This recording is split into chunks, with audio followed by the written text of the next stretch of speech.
Sir నమస్తే sir. నమస్తే విజయ్. నేను పిరమిడ్ జగత్ ఛానల్ నుంచి వచ్చాను. మా ఛానల్ వసుదైక కుటుంబం అంటారు. ప్రపంచమంతా ఇంటిగ్రేటెడ్గా అంటే ఐక్యమత్యత ఉండాలి అన్న ఉద్దేశం, ప్రపంచంలో ప్రతి వాళ్ళు మన వాళ్ళన్న ప్రేమ ఉద్దేశంతోనే చేస్తున్న ఛానల్ ఇది. పిరమిడ్ జగత్ వసుదైక కుటుంబం. సార్ నమస్తే సార్. ఈరోజు అంశం వచ్చేసేసి 1 కోటి మంది రైతులకు మీరు ఎంతో రీసెర్చ్ చేసి పరిశోధన చేసి సక్సెస్ఫుల్గా లక్షల మంది రైతులని రిజల్ట్ తీసుకొని మీరు చేస్తున్న మీ ప్రయాణాన్ని ఫస్ట్ అభినందిస్తూ, నెక్స్ట్ మీరు చేయబోయే గ్రామాల్లో రైతులకి మీ నాలెడ్జ్ కానీ ఉపయోగపడుతుంది అనేది జగమెరిగిన సత్యం సార్. అవసరం కూడా, మీ అవసరము మీ టైం గ్రామానికి అవసరం కాబట్టి ఈరోజు అంశమే గ్రామ అభివృద్ధికి ఆర్థికంగా కానీ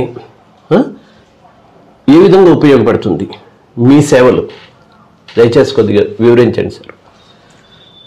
ఇక్కడ గ్రామాలు అంటే మొత్తము సమాజానికి కానీ ఒక నాగరికత కూడా ఒరిజినల్గా గ్రామాలలో ఎక్కువ వండినప్పుడే ఒక నాగరికత కూడా డెవలప్ అయింది, అంటే చరిత్రపరంగా చూస్తే. అయితే ఈ గ్రామాలు అనేది రూట్స్ అన్నట్టు. రూట్స్ అని అంటే వేర్లు అని అంటాం. ఓ సమాజానికి ఇది వేర్ల లాంటిది. ఇది ఎంత గట్టిగా ఉంటేనే సమాజం నిలబడుతుంది. ఇదో రకంగా ఫౌండేషన్ కూడా. సో అందుకని మనం చేసే వివిధ యాక్టివిటీస్లలో డెవలప్మెంట్ అని అంటాం కదా, ఈ డెవలప్మెంట్లో డెఫినెట్గా గ్రామాలను కూడా మనము సుస్థిరత అనండి, అభివృద్ధి అనండి, సో ఇవన్నిట్లో కూడా వాళ్ళను మనము ఏదో ఒక యాక్టివిటీ తోటి అటు మన భూమి, నీరు, అక్కడున్న వనరులు, ఇతర అంటే జీవవైవిధ్యం కానీ, గాలి, వాళ్ళ జీవనోపాధులు, సో వాళ్ళ నివాసయోగ్యమైన గ్రామాలు, అట్లనే వాళ్ళకు జీవనోపాధులు అవకాశం కలుగుతూ వాళ్ళు కొత్తవి కూడా నేర్చుకొని వాటి అవలంబిస్తూ స్కిల్ డెవలప్మెంట్ అంటాం. సో ఇవన్నీ చేసుకుంటా కూడా వాళ్ళు సుస్థిరంగా ఉండాలనేది ముఖ్యమైన లక్ష్యం. సో వీళ్ళ ఒక ఎకనామిక్ డెవలప్మెంట్ అనేది ఒక అంశం మాత్రమే. యాక్చువల్గా గ్రామాలలో ఎక్కువ సంతోషంగా ఉంటారా, పట్టణాలలో ఎక్కువ సంతోషంగా ఉంటారా అంటే నాకు తెలిసి సంతోషం అనే విషయం గ్రామాలలో ఎక్కువ ఉంటుంది. ఇది మెయిన్ ఏంటంటే రిలేషన్షిప్స్ అని అంటాం కదా, ఒకరికొకరికి ఉన్న సత్సంబంధాలు అనండి, ఉమ్మడి కుటుంబం, అట్లనే ఒక చెట్టు, పిట్ట, పుట్ట అన్నిటికీ కనెక్ట్ అయి ఉంటారు. ఒక వర్షం పడ్డ వాసన అనేది ఉంటుంది కదా, మట్టి వాసన అనేది ఉంటుంది, పూలు పూస్తాయి కాలాలకు అనుగుణంగా. అట్లనే మనం పండుగలు ఇవన్నీ కూడా అక్కడ ఉన్న వనరులకు సంబంధంతో పండుగలు ఉంటాయి. సో ఇట్లా వాళ్ళు డెఫినెట్గా సంతోషం పరంగా చూస్తే వాళ్ళు మంచిగా ఉంటారు. ఆదాయం పరంగా చూస్తే అది రెండో అంశం. మళ్ళీ యావరేజ్ ఇన్కమ్ అని అంటే పట్టణాలలో జీడిపి ఎక్కువ ఉంటుంది, తర్వాత ఆదాయం కూడా ఎక్కువ ఉంటుంది. ఇది టెక్నికల్గా మనకు తెలిసిన సత్యం. అయితే ఈ యొక్క అభివృద్ధి అనే దాంట్లో వీళ్ళకున్ని సంతోషం పోవద్దు అనేది కూడా ముఖ్యమైన ఉద్దేశం. వాళ్లకు ఒకప్పుడు మన ఊర్లల్లో రాత్రిపూట మొత్తము ఒక భాగవతము, హరికథ, భజన ఇట్లా ఉంటాయి కదా. సో అన్నీ చేసి కూడా మళ్ళీ పొద్దున పొలానికి పోతుండే గ్రామస్తులు. ఎన్నడూ అరే రాత్రి మొత్తం మేము కథ విన్నాము అనేది కాదు.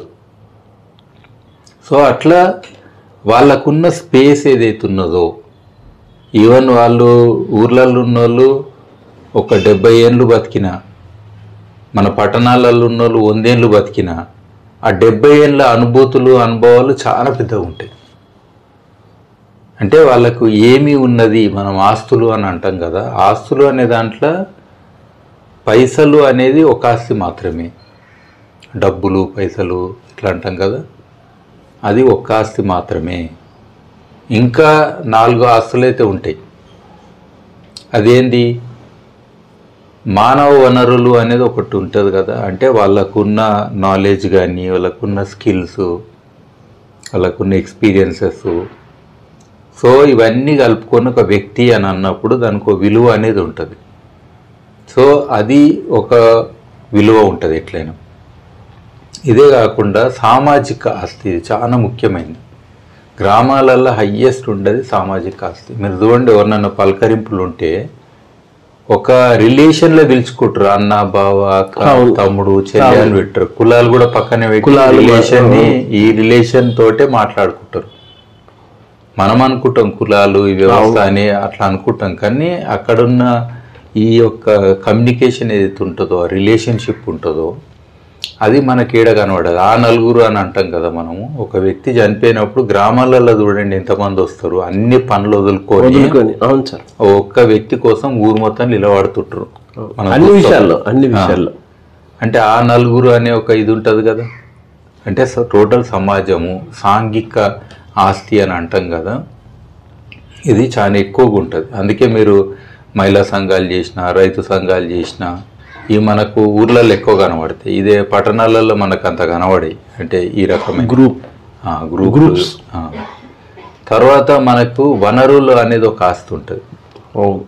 వనరులు అంటే మనము అక్కడున్న వ్యవసాయం అనండి, మట్టి అనండి, నీరు అనండి, అట్లనే జీవవైవిధ్యము, ఇట్లా అన్నీ కలిపితే వనరులను ఆస్తి. ఇది ఎక్కువ ఉంటుందా లేదా? మన పట్టణాలలో పిచ్చి చెట్లు ఎక్కువ ఉంటాయి, పనికిరాని చెట్లు ఉంటాయి, విదేశాల నుంచి తెచ్చిన చెట్లు ఎక్కువ ఉంటాయి ఫర్ ఎగ్జాంపుల్.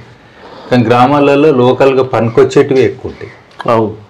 పనికిరాని తక్కువ ఉంటాయి, పనికొచ్చేటివి ఎక్కువ ఉంటాయి. పనికిరాంది వాళ్ళని ఒకవేళ గ్రామస్తులను తెచ్చి ఏ పటం అన్నది చూపెడితే ఈడ మనం పార్కులలో వీటిని అన్ని వీకేస్తారు. ఎందుకంటే ఎందుకు పనికొస్తాయి అంటారు. మనం అవి పెట్టుకొని ఈడ సంతోషంగా ఉంటాం, వాళ్ళు ఏం పనికొచ్చే పని చేసి సంతోషంగా ఉంటారు. అంటే వాళ్ళకు వనరులకు వాళ్ళకు జీవనోపాధులు కూడా డైరెక్ట్ రిలేషన్ ఉంటుంది. వాటి పట్ల వాటికి రెస్పెక్ట్ ఉంటుంది. అంటే ప్రతి ఒక్క చెట్టును కొట్టాలన్నా ఏమన్నా చేయాలంటే కూడా ఆలోచన చేస్తారు. అట్లనే అక్కడ ఉన్న పాడి, పశువు ఇవన్నీ ఉంటాయి కదా మాకు, ఆవులు కానీ, ఎడ్లు, మేకలు, గొర్రెలు, కోళ్ళు, ఇట్లా అన్నిటికి కూడా సంబంధం ఉంటుంది. ఇది గ్రామాలలోనే ఉంటుంది. హైదరాబాద్లో ఏముంటుంది, కొనుక్కొచ్చి కోసుక తింటారు అన్న కాడనే ఉంటుంది. కానీ ఆ పెంచినప్పుడు ఒక ఆయన ఇట్లనే మేకల్ని పెంచితే అయినా ఏదో రోజు అమ్ముతారు కదా, అమ్మిన రోజు అన్నం కూడా తినడంట. అంటే నా మేకలు పోయినాయి అని. అంటే అంత బాధ అవుతుంది వాళ్ళకి ఎన్నో రోజులు పెంచినందుకు. సో అట్లా రిలేషన్స్లు వాళ్ళకు సహజ వనరుల పట్ల మొత్తం ఉంటుంది. ఇక ఇంకొక ఆస్తి ఏంటంటే మనం ఫిజికల్ అని అంటాం. అంటే ఇది అక్కడ ఉండే బిల్డింగ్లు, కమ్యూనిటీ హాల్స్ అనండి, రోడ్లు, కరెంటు, ఇవాళ రేపు గ్రామాలలో దాదాపుగా మనకు ఉన్నాయి, లేనిది అయితే లేదు. తెలంగాణలో, ఆంధ్రప్రదేశ్లో అయితే ఉంటాయి ఇవన్నీ కూడా. సో ఈ రకమైన ఫిజికల్ అసెట్స్ ఏవైతే ఉంటాయో అవి ఇక్కడ ఉన్నాయి. సో ఓవరాల్ ఇప్పుడు వాళ్ళకు తక్కువ ఉన్నది ఏంటి, ఎకనామిక్ అనే దాంట్లో కొంచెం తక్కువ ఉందేమో. కానీ అది కూడా మళ్ళీ గవర్నమెంట్ చాలా మటుకు పెన్షన్లు, లేకపోతే 2 రూపాయల కిలో బియ్యం అన్నట్టు కొన్ని స్కీములు ఉండే కదా ట్రెడిషనల్గా. తర్వాత ఎంప్లాయ్మెంట్ గ్యారంటీ స్కీమ్స్ ఉన్నాయి. ఇంకా హైదరాబాద్లో కూడా లేదు, కానీ ఊర్లలో ఉన్న జాబ్ కార్డ్ అని ఉంటుంది. సంవత్సరానికి ఇన్ని రోజులు పని చేయొచ్చు అని, ఆరోగ్యశ్రీ అని రకరకాలు ఉంటాయి. సో వాళ్ళకి సోషల్ సెక్యూరిటీ అనేటివి కూడా ఉన్నాయి. సో కాబట్టి గ్రామాలలో ఉన్న వాళ్ళకు మనం ఇప్పుడు డెవలప్మెంట్ అనే అంశంలో చూస్తే మెయిన్ ప్రాబ్లం ఏమవుతుందని అంటే, గ్రామంలో ఉన్న యువత గ్రామంలో లేదు. ఇది మెయిన్ ఇష్యూ. ఎందుకు అని వాళ్ళు ఏదైతే ఉపాధిని ఆశిస్తున్నారో, ఈ ఇన్కమ్ అంటే ఈ 5 ఆస్తులు నేను చెప్పిన దాంట్లో ఎకనామిక్ ఏదైతే ఆస్తి మేజర్ అనుకొని నాకు పైసలే కావాలి, డబ్బులే కావాలి అనుకున్న వాళ్ళు గ్రామాన్ని వదిలి వాళ్ళు పట్టణాల దగ్గర పోతారు. అంటే గ్రామంలో సరైన అంటే ఏమంటారు ఆదాయ వనరులు లేకపోతున్నారు అంటున్నారా? అంటే వాళ్ళు దాని ఒక్కదానికి ప్రయారిటీ ఇస్తారు అంటున్నా. వాళ్ళు అన్నిటికీ ప్రయారిటీ ఇస్తే ఎంతో సంతోషంగా ఊర్లు ఉండొచ్చు. బ్యాలెన్స్డ్ అంటాం. ఇప్పుడు ఏళ్ళకి నేను ఒకటే ఏళ్ళు ఎక్కువ వాడుతున్నాను, ఈ ఏళ్ళు ఉండని మిగతా 4 ఏళ్ళు తీసే అని అనం కదా. మనకు 5 ఏళ్ళకు ఏదో ఒక పని ఉన్నది. అట్లని ఈ ఆస్తులు ఏవైతే 5 అన్నానో, ఈ 5 ఆస్తులు ప్రతి మనిషి ఒక మనిషిలాగా జీవించడానికి. ఇప్పుడు హైదరాబాద్లో ఉంటారు, బాగా సంపాదిస్తారు, పొద్దుగా లేస్తే పలకరిస్టోళ్ళు ఉండరు. ఈ ఇంట్లో చూసాం సార్, కరోనాలో చూసాం. ఉన్నారు ఎవరైనా అంటే మాకు తెలియదు అంటారు. చనిపోతే పక్కన వాళ్ళకు కూడా తెలియదు, కింద అపార్ట్మెంట్ లిఫ్ట్ పక్కనే ఎవరు తెలియదు. సో మరి అలాంటి జీవితం కోరుకొని నువ్వు అదే పైసల కోసం నేను అన్ని అడ్రస్ కోల్పోతా, నా ఉనికి కోల్పోతా అన్న లెవెల్లో నువ్వు పోతే అదొకటే అనుకుంటే ఆటోమేటిక్గా నీకు జీవితంలో ఏం కోల్పోయినా అని నీకు తెలుస్తలేదు కదా. సో అట్లా ఈ యూత్కి, ఎస్పెషల్లీ ఇప్పుడున్న యూత్కి ఈ ఒక్క, అందుకే దీంట్లో ఏంటంటే తృప్తి అని ఒకటి ఉంటుంది, మనకు సంతృప్తి అని కూడా ఉంటుంది. సో ప్రతి వ్యక్తి కూడా తన జీవితంలో ఏవైతే ఉంటాయో తనకు దగ్గర ఉన్నాయి వాటిని అప్రిషియేట్ చేసే గుణం ఉంటే తనకు ఈ అతి అనే ఆశ కానీ లేదా ఎక్కువ అనే దానికి ఆలోచన పోయి ఇవన్నీ కోల్పోవాల్సిన అవసరం లేదు. సో అందుకని మనం గ్రామాలలో ఉన్న యూత్కి బేసిక్ మినిమం స్కిల్స్ ఇచ్చి, ఇప్పుడు ఆన్లైన్లో కూడా సాఫ్ట్వేర్ పని చేసే వాళ్ళు 6G వచ్చింది కాబట్టి ప్రతి పల్లెకు కూడా నెట్వర్క్ ఇంటిగ్రేట్ అయింది సార్ ఇప్పుడు. సో ఫోన్ ఉంది, ఇంటర్నెట్ ఉంది, స్మార్ట్ ఫోన్స్ ఉన్నాయి, ఒక స్మార్ట్ ఫోనే కంప్యూటర్ లెక్క. అంటే కొన్ని పనులు కూడా గ్రామాలలో ఉండి కూడా వాళ్ళు చేయొచ్చు. అదే సార్, ఇప్పుడు మనం చూస్తాము శ్రీధర్ వెంపు గారు ఊర్లో ఉండే ఆయన పెద్ద కంపెనీ గోవా లాంటి కంపెనీ నడుపుతున్నారు ఫర్ ఎగ్జాంపుల్.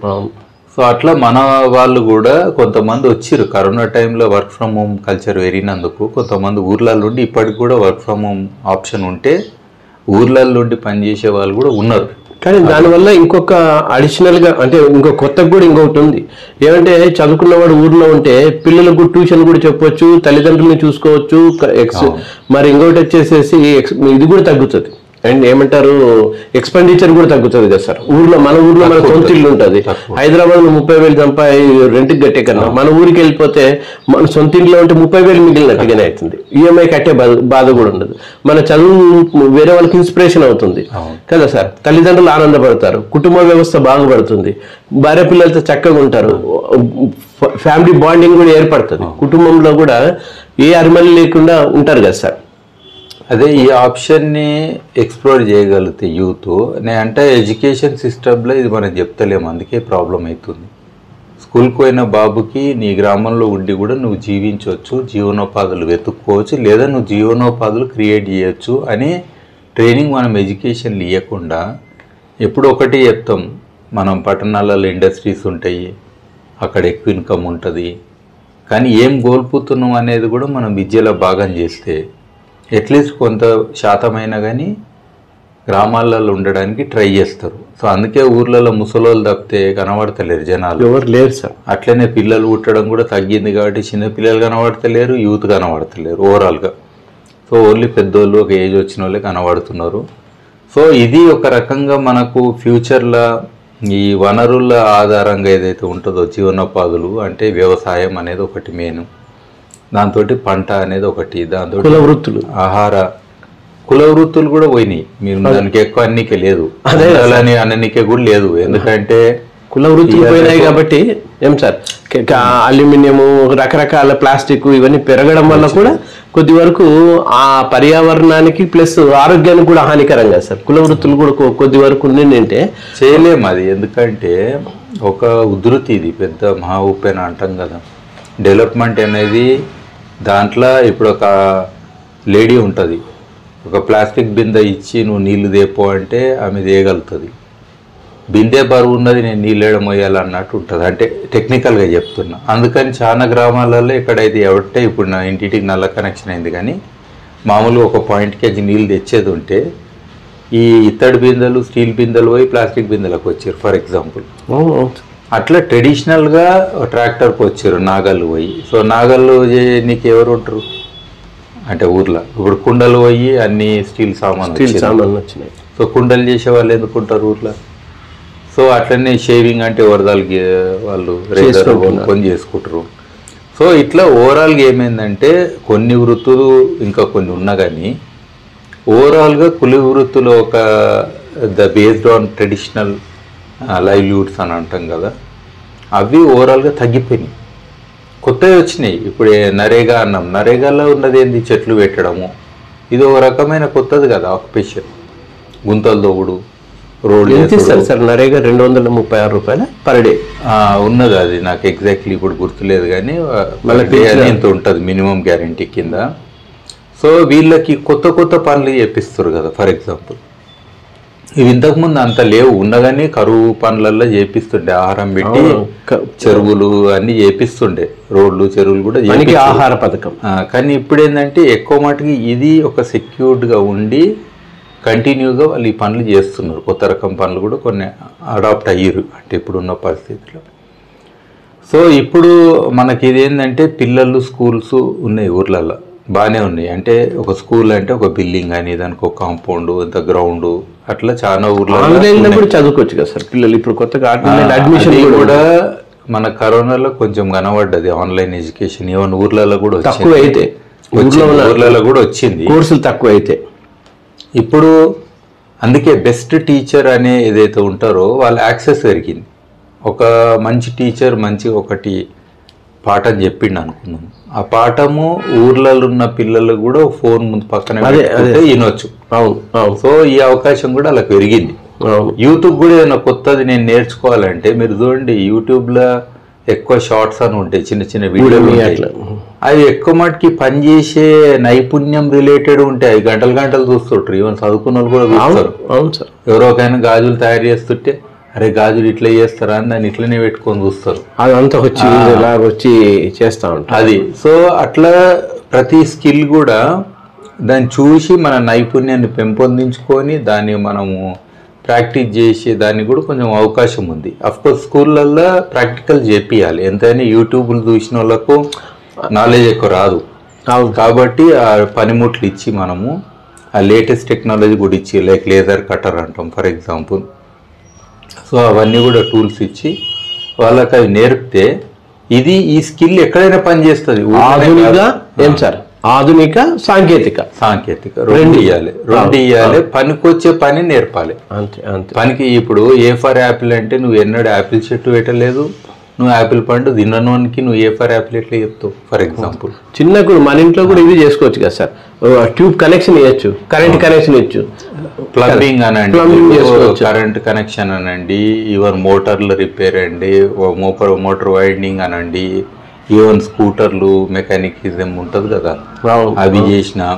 సో ఈ కొత్త కొత్తవి వచ్చినాయి, ఇప్పుడు ఎలక్ట్రిక్ స్కూటర్లు వచ్చినాయి, దాన్ని ఎట్లా రిపేర్ చేయాలి, ఎట్లా ఛార్జింగ్ చేయాలి. సో ఇట్లా రకరకాల ట్రేడ్స్ మీద మనకు వాళ్ళకి హయ్యెస్ట్ స్కిల్స్ అనేది ఇక్కడ ఏందనంటే స్కిల్ నేర్చుకుంటే జాబ్ అని కాదు, నీకు నువ్వు ఏం చేసుకోగలుగుతావు అంతే. నీకు ఎప్పుడన్నా ఒక చిన్న సమస్య వచ్చినప్పుడు అది నీకు చిన్న తెలివితోటి ఒక పనిని మంచిగా చేయొచ్చు అన్నప్పుడు ఆ స్కిల్స్ కూడా మనం ఫండమెంటల్ ఇవ్వలేకపోతున్నాం. ఒక ఎలక్ట్రికల్ ఇంజనీర్ కూడా ఎలక్ట్రీషియన్ని పిలిచి అదే బల్బులు పెట్టించుకుంటాడు అన్నట్టు ఉన్నది. అంటే ఆయనకు ఎలక్ట్రికల్ ఇంజనీర్ కానీ ఆయనకు ఇది స్క్రూ డ్రైవర్ పెట్టాలనే 3-pin ప్లగ్ కి కనెక్షన్ ఇచ్చేసి పెట్టలేకపోతున్నది. సో కాబట్టి ఇక్కడ గవర్నమెంట్ పరంగా కానీ even education, I think education department చాలా మార్పులు చేర్పులు చేయాలి వాళ్ళ ఒక సిస్టంలో. టీచర్లు కూడా అవుట్డేటెడ్ అయిపోతారు వెరీ ఫాస్ట్. జెన్జీ అంటాం మనం ఇప్పుడు ఉన్నోళ్ళు అయితే, అంటే యూత్ ఎస్పెషల్లీ. వాళ్లకు ట్రైనింగ్ ఇచ్చే లెవెల్లో ఒక రిటైర్ అయ్యే టీచర్ లేడు. ఈవెన్ నిన్నమన్నదైన టీచర్లు కూడా అంత టెక్నాలజీ పరంగా అడాప్ట్ అయిన లేరు. సో కాబట్టి వీళ్ళకు మనము ఫ్యూచర్ సిటిజన్ చేయాలన్నా, వీళ్ళను లైవ్లీహుడ్ సెక్యూర్ చేయాలన్నా, లేదా వీళ్ళు ఒక తృప్తితోటి జీవితాంతం బ్రతకాలన్నా మనకు వేరే వ్యవస్థ కావాలి ఎడ్యుకేషన్ సిస్టంలో. ఇప్పుడు ఉన్నదానికి కొద్దిగా మార్పులు చేయాలంటారా, లేకపోతే చాలా మార్పులు చేయాలి? ఇంకా కొంచెం ఇప్పుడున్న వ్యవస్థ, ఎడ్యుకేషన్ సిస్టమ్ ఇవన్నీ కూడా జ్ఞానం అనేది ఫ్రీ అయిపోయింది. జ్ఞానం కోసము ఒక గురువుని ఎత్తుకోవాల్సిన అవసరం లేదు. ఈరోజు ఆన్లైన్లో ఏ సబ్జెక్ట్ అయినా ఆ జ్ఞానం ముందటొచ్చి ఉంటుంది. నైపుణ్యతనం అది డెఫినెట్గా ట్రైనింగ్ ఇవ్వాలి, ఒకరు దగ్గరుండి నేర్పాల్సిన అంశం అది. ఎవరి నైపుణ్యత వాళ్ళకు ఉంటుంది, అది ఓవర్ పీరియడ్ ఇంప్రూవ్ అవుతుంది కాబట్టి అట్లా ఉంటుంది. సో తర్వాత ఫ్యూచర్ రిలేటెడ్ ఈ ఆర్టిఫిషియల్ ఇంటెలిజెన్స్, రోబోటిక్స్ కానీ రోబోటిక్స్ అని అంటాం మనము. సో ఇవన్నీ కూడా కొత్త కొత్తవి వస్తున్నాయి. ఇవన్నిటి రిలేటెడ్ కూడా మనకు ఆ టెక్నాలజీకి ఇప్పుడు డ్రోన్లు అంటాం ఫర్ ఎగ్జాంపుల్. ఊర్లలో డ్రోన్లు ఎక్కువ వాడుతారు, పెస్టిసైడ్ అప్లికేషన్ కానీ దానికి దీనికి వాడుతారు. సో ఇట్లాంటి టెక్నాలజీస్ ఉన్నాయి. సో ఈ ట్రైనింగ్లన్నీ మనము వాళ్ళకి యాడ్ చేసుకుంటూ వెళ్తే వాళ్ళు ఫ్యూచర్కి దగ్గర ఉంటారు. అంటే ఫ్యూచర్ అంటే వాళ్ళ నెక్స్ట్ ఒక 10 ఏళ్ళలో నేను ఏం చేయగలుగుతా అనే దానికి దగ్గర ఉంటారు. మనం ఇచ్చే ఎడ్యుకేషన్ అంతా అది పాస్ట్ మీద ఇచ్చి ఫ్యూచరిస్టిక్ ఎక్విప్ చేయనప్పుడు వాళ్ళు ఎడ్యుకేషన్ అయిపోయినాక నేనేం చేయడానికి పనికొస్తా అని కొన్ని ప్రశ్న అడుగుతారు. కొంతమంది టీచర్లే అడుగుతారు, నువ్వు ఇది చదవమంటున్నావు క్లాస్లో రోజు 100 తెచ్చుకోమంటున్నావు మార్కులు, నేను తెచ్చుకుంటే నాకు జాబ్ గ్యారెంటీ ఇస్తావా టీచర్ అంటే టీచర్లు చెప్పలేం పరిస్థితులు ఉంటారు. అందరికీ పోనీ మాకు జాబులు దొరుకుతా అందరం చదువుతున్నాం కదా క్లాస్లో మేము అంటే ఆన్సర్ లేదు. మరి ఎందుకు చదవమంటారు అంటే ఆన్సర్ లేదు. అందుకే చదువు అనేది జాబ్ ఒకటే కాదు, నువ్వు జీవితాంతం ఒక మనిషి లెక్క మంచి మనిషి లెక్క సమాజానికి నీ లెవెల్ నువ్వు కొన్ని వేల మందికి ఏం చేయగలుగుతావు. అందుకే ఒక చదువుకున్న వాడు గ్రామంలో ఉంటే బయట నుంచి వచ్చే జ్ఞానాన్ని బయట నుంచి వచ్చే శిక్షణని వాళ్ళ వరకు చేరుస్తాడు కదా సార్. ఒక చదువుకుంటే ఒకటి గుర్తుపెట్టుకోండి, చదువుకున్నంత మాత్రాన కంప్లీట్గా నిస్వార్థంగా సేవా దృక్పథంతో హయ్యెస్ట్ సర్వీస్ చేస్తారని రూల్ లేదు. అలాంటి వాడు ఏంటంటే వాళ్ళ జ్ఞానాన్ని పంచుతారు అనేది ఒక మాట. నేను అనేది ఏంటంటే జ్ఞానము ఒకరు ఇచ్చేయాల్సిన అవసరం లేదు. జ్ఞానం అందరి చేతిలో ఉంది. ఇప్పుడు నీ చేతిలో ఫోన్ ఉంది, నా చేతిలో ఫోన్ ఉంది. ఒక వ్యక్తి నాకు చెప్పిండు అనేది ఒకటి, కానీ ఆన్లైన్లో ఒక యూట్యూబ్ ద్వారానో ఒక టెక్స్ట్ మెసేజ్ ద్వారానో ఒక వాట్సాప్ గ్రూప్ ద్వారానో ఎన్నో రకాలుగా నీ జ్ఞానం అది పుష్ అవుతుంది. నువ్వు కూర్చున్న కాడికి జ్ఞానం వచ్చి వాడుతుంది. అంటే నాకు ఒక చిన్నది సార్, ఇప్పుడు ఏమంటున్నారంటే డేటా సెంటర్ అని పెడుతున్నారు. అంటే మీతో మాట్లాడుతా ఉంటే నాకు వచ్చిన ఒక ఐడియా సార్. అది ఒక ఊర్లోన 200 కుటుంబాలు ఉంటాయి. ఆ 200 కుటుంబాలు ఒక డేటా తీసేసుకొని దాన్నే డివైడ్ చేసేసుకొని ఏం సార్ ఒక విలేజ్కి ఒక డేటా అంటే జస్ట్ ఒక మొబైల్లోనే 200 ఇల్లు ఒక గ్రూప్ని పెట్టేసినా కానీ దాంట్లో కావాల్సిన ఇన్ఫర్మేషన్ పాస్ చేసేసినా కానీ వాళ్ళకు కొన్ని విషయాలన్నా తెలుస్తాయి కదా సార్. గ్రామంలో డేటా సెంటర్ పెట్టి పట్టణాల్లో నుంచి ఏం సార్ ఆపరేట్ చేసినా కానీ వాళ్ళకు ఉపయోగపడతాయి కదా సార్. ఇప్పుడు మీలాంటి వాళ్ళు ఉన్నారు, మీలాంటి వాళ్ళకి ఒక బయోచార్ గురించో లేకుంటే మార్కెటింగ్ విధానం అంటే పంటల మీద మార్కెట్ విధానము లేదంటే స్కిల్స్ పైనో లేదంటే డ్రోన్ టెక్నాలజీ పైనో రకరకాలు ఎన్నో ఉంటాయి. అట్లాంటివి కూడా ఒక చిన్న వీడియో పంపించిన వాళ్ళు చూసుకొని బాగుపడతారు కదా సార్. అంటే ఒక గ్రామంలో ఒక డేటా సెంటర్ పెడితే ఆ డేటాని ఒకరు ఆపరేట్ చేసేసుకొని దాన్ని అక్కడి నుంచి ఫార్వర్డ్ చేసేస్తే ఆ గ్రామంలో ఉన్న డేటా సెంటర్కి ఒక వ్యక్తి ఆపరేట్ చేస్తే ఆ డేటా సెంటర్కి ఒక మండలానికి ఒక మండలం డిస్టిక్ నుంచి స్టేట్కి అంటే ఈ రకంగా పోతుందంటే ఒక్కసారిగా ఒక్క దగ్గర రికార్డ్ అయింది గ్రామంలో ఉన్న లాస్ట్ ఉన్న వ్యక్తికి కూడా అందుతుంది కదా సార్. గ్రామం డేటా సెంటర్ అనేది గ్రామం నుంచి మండలం నుంచి జిల్లా నుంచి ఆంధ్ర రాష్ట్రానికి దేశానికి ప్రపంచానికి వస్తే ఆటోమేటిక్గా మీ వాయిస్ కింది వరకు వెళ్తుంది, నా వాయిస్ కింది వరకు వెళ్తుంది. ఇంకొక జ్ఞానమైనా మెడిటేషన్ అయినా లేకపోతే ఏదైనా కావచ్చు, మంచి విషయం ఏదైనా కావచ్చు. ప్రపంచం దాదాపు 2004 ఆ టైంలో విలేజ్ నాలెడ్జ్ సెంటర్స్ అనేది ఒక కాన్సెప్ట్ మేము ఇంట్రడ్యూస్ చేసినాం. అంటే అప్పుడు ఏంటంటే ఇంత సర్వర్లు కానీ పెద్ద డేటా సెంటర్లు లేవు. సో లోకల్గా మనము సర్వర్లు ఏదైనా క్రియేట్ చేసి మండల్ లెవెల్ అట్లా అక్కడ ఇన్ఫర్మేషన్ పెట్టి అది గ్రామాలకు ఒక కమ్యూనికేషన్ సెంటర్ ఒకటి చేసి అంటే కరెక్ట్ విలేజ్లో ఒకటి గ్రామ పంచాయతీలో ఒక కంప్యూటర్లు కూడా ఇచ్చినాం. అప్పుడా సార్? ఎప్పుడు సార్ అది ఇచ్చినాం? 2004, 5, 6 ఆ టైంలో కూడా చేసినాం. మళ్ళా ఒకటేమో నేను ఏపీఆర్ఎల్పి ప్రోగ్రాంలో ఉన్నప్పుడు ఏఎంఆర్ అపార్డు తర్వాత అదొకటి ఇనిషియేట్ చేసినాము. తర్వాత ఎంఎస్ స్వామినాథన్ ఫౌండేషన్ తోటి కూడా ఇనిషియేట్ చేసిన నేను మళ్ళీ ఒక ప్రాజెక్ట్లో. అయితే ఇంట్లో విలేజ్లో కూడా మనం ఒకటి డైరెక్ట్ ఒక డాక్టర్ ఉన్న దూరంకించి వాళ్ళకు మెడిసిన్ చెప్పి ఒక అగ్రికల్చర్ స్పెషలిస్ట్ కూడా వీళ్ళకు వాళ్ళ పంటల రిలేటెడ్ నాలెడ్జ్ ఇచ్చేటట్టు అట్లనే ఈ వాతావరణ మార్పులు రిలేటెడ్ ఇన్ఫర్మేషన్ గోడల మీద రాపించినాం.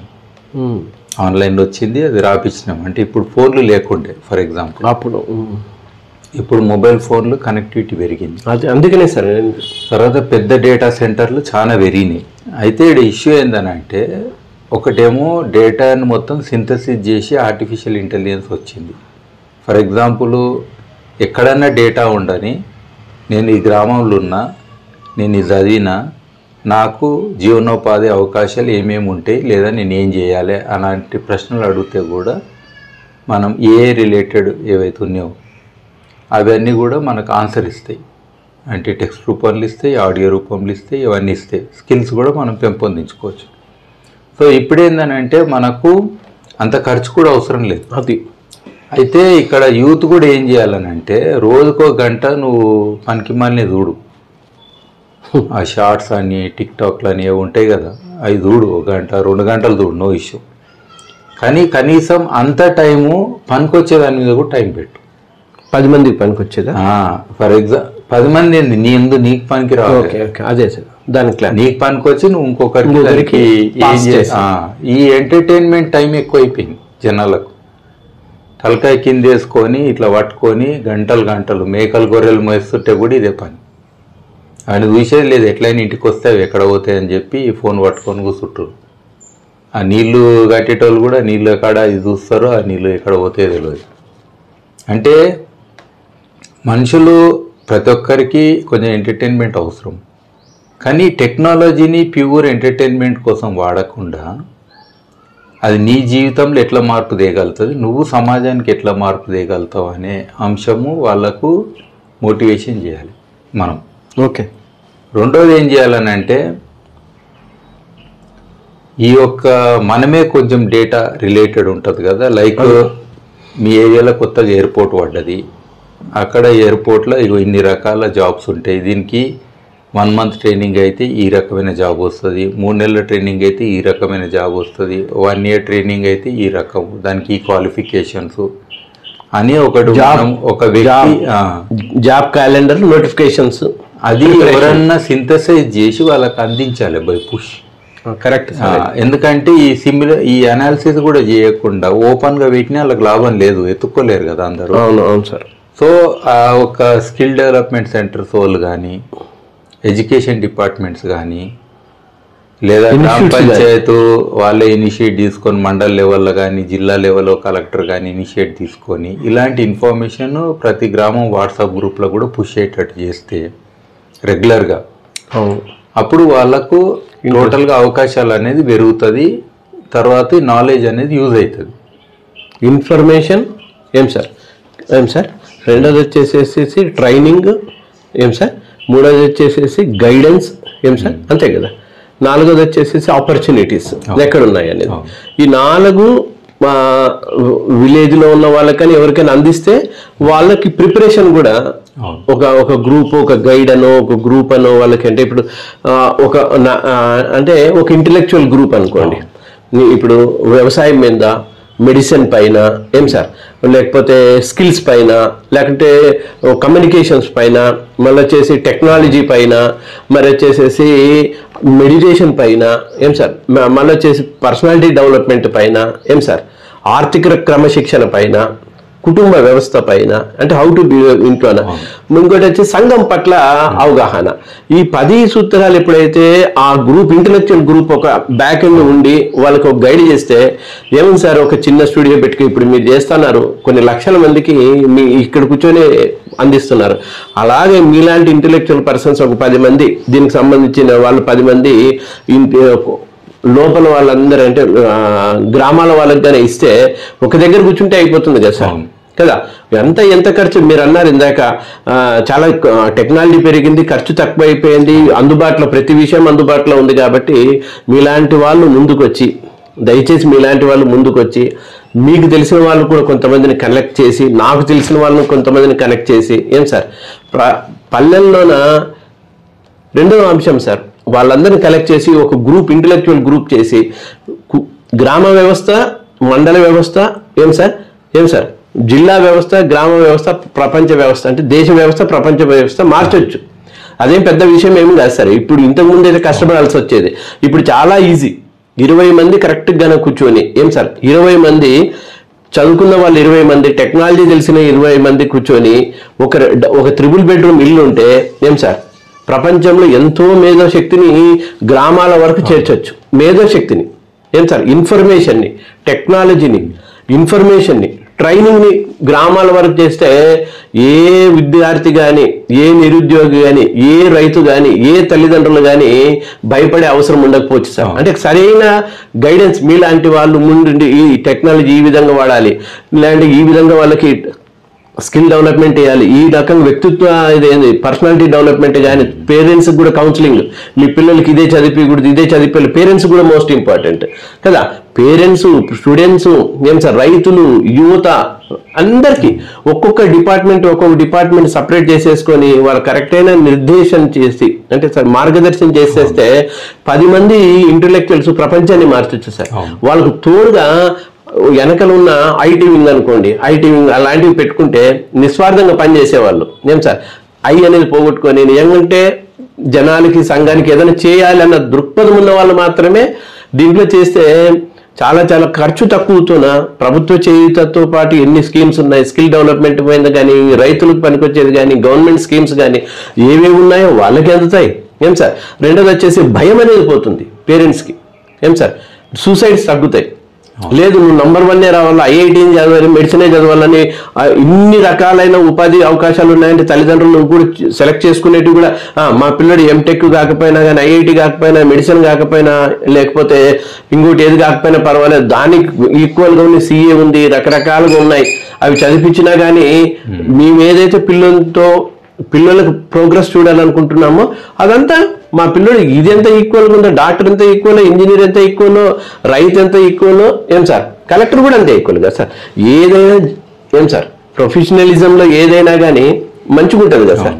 అందుకే మీలాంటి వాళ్ళు ఏం సార్ అట్లాగా సార్ మీద ప్రపంచం అట్లాగా సార్ ప్రపంచంలోనే ఏం సార్ పర్యావరణం పైన, వ్యవసాయం పైన ఎన్నో దేశాలకి, ఎన్నో రాష్ట్రాలకి మీరు అడ్వైజర్గా ఉండి ఎంత మీ సేవ చేస్తున్నారంటే, నక్కా సాయి భాస్కర్ రెడ్డి .comకి వెళ్తే 50 బుక్కులు రాశారు, రకరకాల స్పిరిచువల్ బుక్స్. మీ బుక్స్ నేను చూస్తా అంటే ఎంత నాలెడ్జ్ సొసైటీకి మీరు ఇచ్చినారు, నిస్వార్థంగా ఇచ్చినారు, ఓపెన్ సోర్స్. ఆ ఇంగ్లీష్ బుక్లు ఎవరైనా ప్రింట్ చేయమన్నారు, అది ఎంత గొప్ప విషయం సార్. అట్లా అందుకు మీలాంటి వాళ్ళు అన్నాను నేను కదా. ఏదో చేయాలి సొసైటీకి, ఇంత చదువుకొని, ఏం సార్, ఇంత చదువుకొని, ఇంత బ్యాక్గ్రౌండ్ పెట్టుకొని దేశాలకే మీరు అడ్వైజర్గా ఉన్న మీరు ఇంత సింపుల్గా నేను జనాలకి ఇస్తాను అని మీరు ఓపెన్గా అంటుండడం అనేదే, అందుకే వ్యక్తి గొప్ప సంగతి సార్. అది మనము గాలి ఉందో చెట్టు ఇస్తుంది, అది అడ్రస్ చెప్పది, నా గాలి నువ్వు తీసుకుంటున్నావు అని చెప్పది. అది ఏమనుకుంటుంది, నేను ఇచ్చే గాలి ఎవరన్నా తీసుకొని అంటది. ఈవెన చెట్టు కొట్టేటైనా కూడా దాని గాలే తీసుకుంటుంటాడు కొట్టుకుంటా. అయినా ఆ వ్యక్తికి నేను గాలి అని అన్నది. నేను బ్రతుకున్నంతసేపు నిరంతరంగా నాకు హాని చేసిన ఎవరైనా సరే, పిట్ అయినా వేరే జీవి అయినా అన్నిటికీ నేను శ్వాస ఇస్తా అంటది. సో ఆ గుణము మనకు ఉన్న రోజులు మనకు తెలిసింది నలుగురికి వంచాలి అనే ఒకటి ఉంటుంది కదా తపన. ఈ తపనతోటి జీవిస్తే సరిపోతుందని అనుకుంటా అంతే. అందులో నేను ఇక మామూలు ఒక చిన్న చెట్టు అయినా కావచ్చు, మనం పెద్ద చెట్టు అయినా కావచ్చు, కానీ అందరు కూడా ముఖ్యమని అంట. ఎవరు కూడా తక్కువ గారు, ఎవరు కూడా ఎక్కువ గారు. నువ్వు ఏ పొజిషన్లో ఉన్నావు, నువ్వు ఎంతమందికి యాక్సెస్ ఉన్నావు, నీ నాలెడ్జ్ ఎంత ఉన్నది, నీ స్కిల్స్ ఎంత ఉన్నాయి అనేది నువ్వు సర్వ్ చేసుకుంటూ వెళ్ళవచ్చు. దానికి లిమిటేషన్స్ అనేది ఉండదు, అది పెంచుకుంటూ పోవాలి. ఫస్ట్ నేను 100 మందికి ఏదో రకంగా రిలేట్ అయినా, నెక్స్ట్ 1000 మంది, 1,00,000 మంది. ఇప్పుడు ఎంతమంది అంటారు సార్? అంటే మీ 1,00,00,000 మంది రైతు ఉద్యమంలో 1,00,00,000 మందికి రీచ్ కావాలన్న మీ సంకల్పంలో ఇప్పుడు వరకు ఎంతమందిని మీరు రీచ్ అయినారు? నేను లెక్క పెట్టలేను కానీ ఇండైరెక్ట్ గా నేను మామూలుగా ఇవాళ రేపు ఆర్టిఫిషియల్ ఇంటెలిజెన్స్ అడుగుతాం కదా, ఆల్రెడీ అది 40 లక్షల మందికి రీచ్ అయినట్టు 1,00,00,000 మంది మీ టార్గెట్ అనుకుంటే ఈ మధ్యన 40 లక్షల మందికి రీచ్ అయినాను అంటుంది. అది ఎట్లా అనాలిసిస్ చేస్తుంది అంటే, నేను ఒక వ్యక్తి, ఒక సంస్థ ఎవరితో మాట్లాడినప్పుడు మళ్ళీ వాళ్ళకు ఉంటారు కదా ఎంతమంది అనేది, అది తీసుకుంటుంది. రెండోది నేను ఒక యూట్యూబ్ చేసిన అనుకోండి, అది ఎంతమందికి రీచ్ అయిందని. యూట్యూబ్ పేరు ఏం పేరు సార్? ఫర్ ఎగ్జాంపుల్ ఈ బయోచార్ అంశం పట్ల అయితే బయోచార్ ఛానల్ అని పెట్టినా, ఇంకో ఛానల్ పేరు జియో స్పిరిట్ అని పెట్టినా. జియో స్పిరిట్ 2 ఛానళ్ళు ఉన్నాయి. సో వాటి ద్వారా ఎంతమందికి రీచ్ అయిందనేది స్టాటిస్టిక్స్ అది తీసుకుంటుంది. ఇదే కదా మనం రాసిన బుక్లు ఎంతమందికి పోయినాయి, బ్లాగ్లు ఎంతమందికి పోయినాయి, పాడ్కాస్ట్లు ఎంతమందికి పోయినాయి, లేదా ప్రెస్ మీడియా మన టీవీ ఛానళ్ళల్లో ఆడియడం మాట్లాడతాము, అంటే మీరు ప్రముఖ ఛానళ్ళలో డిబేట్ లో ఉంటారు, అన్ని అట్లా రకరకాలు మనం వెళ్ళినప్పుడు అన్నిటిని కన్సిడర్ చేసి అది యావరేజ్గా టోటల్గా ఇంతమందికి మీరు రీచ్ అయ్యారని చెప్తుంది అన్నట్టు. ఏది సార్ అది ఏదైనా ఏ అనే టూల్స్ మనకి చాట్ జీపీటీలో అడగవచ్చు, లేదా గ్రాక్లో అడగవచ్చు. అంటే మామూలుగా మొబైల్లో వస్తాయా సార్? వస్తాయి. ఏమన్నా సార్ అంటే మీ గురించి మామూలుగా అయితే నా పేరు సాయి భాస్కర్ రెడ్డి అని కొడితే వచ్చేస్తుంది మొబైల్లోనే. డాక్టర్ సాయి భాస్కర్ రెడ్డి అని కొడితే డీటెయిల్స్ వచ్చేస్తాయి. మీ డీటెయిల్స్ అన్ని, మీరు ఏమేమి చేశారన్న విషయాలన్నీ అన్ని కూడా వస్తాయి. Okay okay okay. సో అది కూడా ఎందుకు వస్తుంది అంటే మనం ఇచ్చినాం కాబట్టి. మీరు డేటా మనం డేటా ఇయ్యంది డేటా రాదు. ఆడ ఆర్టిఫిషియల్ ఇంటెలిజెన్స్ ఎట్లా పని చేస్తా అంటే నేను నిరంతరంగా కంటిన్యూగా ఇచ్చుకుంటూ వెళ్ళినా కదా, ప్రతిది కూడా ఓపెన్గా పెట్టినా. ఇప్పుడు ఈ బుక్ కొంటేనే నీది అంటే అప్పుడు అది కూడా ఓపెన్ సోర్స్ అని రాసింటారు. ఎందుకు అన్ని ఓపెన్ సోర్స్. ఓపెన్ ఎవరైనా నేను ప్రింట్ చేసుకోవచ్చు సార్? మీరు చేసుకోవచ్చు. అంటే అప్పుడు మీరు డబ్బులు అడగరా? నేను ఎందుకు అడుగుతా అంటే నేను తెలియక అడుగుతున్నా. నేను అడిగేది ఏం లేదు. బుక్లకు రాసింది ఇయ్యాలనే రాసిన, ఇయ్యాలప్పుడు అయితేంది. Okay okay. మనము విలువ గట్టలేనిది అని ఒక మాట ఉంటుంది అసలైంది.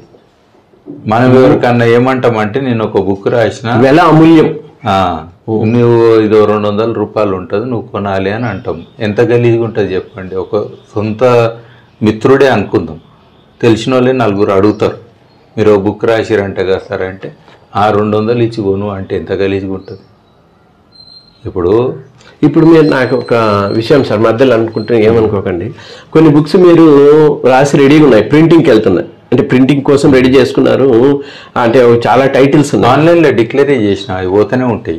అట్లా కాదు సార్, అంటే అది ఎవరన్నా అంటే ఆ ప్యాషన్ ఉన్న వాళ్ళు 10 మందికి చేయాలనుకున్న వాళ్ళు ప్రింట్ వేసుకోవచ్చా సార్? మీరు రాసిన టైటిల్స్. నేను రాసిన బుక్లు ఇరాక్ వాళ్ళు కూడా వేసుకున్నారు. ఇరాక్ అంటే ఒక బుక్ ముస్లిం కంట్రీ కదా సార్, అది వాళ్ళ లాంగ్వేజ్ ట్రాన్స్లేట్ చేసి పెట్టుకోరు. ఇరాక్ కంట్రీలోనే వాళ్ళ ముస్లిం లాంగ్వేజ్ నేను కొడితే ఇరాక్ దేశం వాళ్ళు అది నా బుక్ పబ్లిష్ చేసుకోరు, వాళ్ళ భాషలు ఉన్నది, బొమ్మలని నాదే ఉన్నది, ఆల్రెడీ ఆ బుక్ కార్డు ఉన్నది. అంటే వివిధ అంటే వేరే దేశాల్లో కూడా మీ బుక్లు ప్రింట్ అయినాయి సార్? వాళ్ళ లోకల్ లాంగ్వేజ్ అయినా తీసుకుంటారు, యూనివర్సిటీ కాలేజ్ ఎక్కడ అవసరం ఉంటే వాళ్ళు తీసుకుంటారు. రియల్ రేపు మొన్న నేను టర్కీ పోతే బుక్ అప్పటిదప్పుడు టర్కీ లాంగ్వేజ్ ట్రాన్స్లేట్ చేసి వాళ్ళకి ఇచ్చేసిన.